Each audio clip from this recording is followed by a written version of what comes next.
आज मैं एक बुक पढ़ रहा था बायोलॉजी की।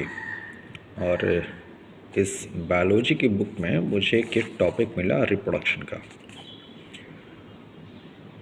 हालांकि मैं तो बायोलॉजी का टीचर नहीं हूँ, बट मेरी हैबिट है बुक्स को पढ़ने की। तो मैंने जो एक चीज़ नोटिस की वो ये कि यहाँ रिप्रोडक्शन को वेस्टफुल प्रोसेस बताया गया है। देखिए, ये छोटी छोटी चीज़ें बहुत मैटर करती हैं और हमारे बच्चों के दिमाग पे बहुत असर डालती है।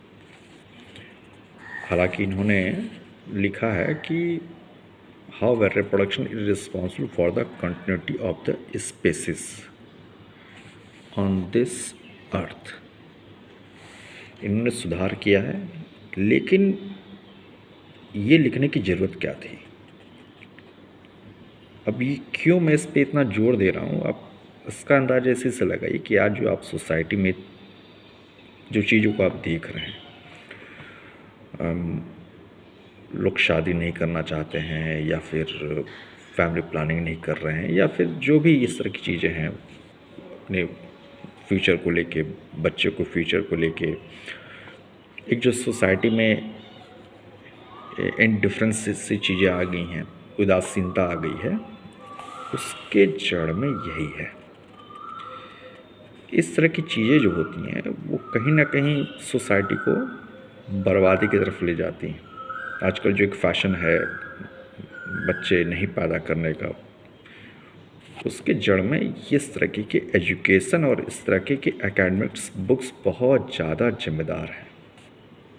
तो मेरा यही रिक्वेस्ट है सब्जेक्ट टीचर से कि जब भी वो बच्चों को पढ़ाएं तो ध्यान दे के पढ़ाएं, बड़ा सोच समझ के पढ़ाएं कि वो क्या पढ़ा रहे हैं, क्योंकि ये जो चीज़ें हैं ये it is just like a slow poison. तो सब्जेक्ट टीचर प्लीज़ आप ध्यान रखिए कि ऐसी चीज़ें बच्चों के दिमाग में नहीं आनी चाहिए, क्योंकि ये समाज को, सोसाइटी को बर्बाद करने के लिए काफ़ी है। अलग अलग बुक्स में इस तरह की कई चीज़ों को मैंने देखा है। तो आई होप कि टीचर्स और बच्चे दोनों ध्यान देंगे और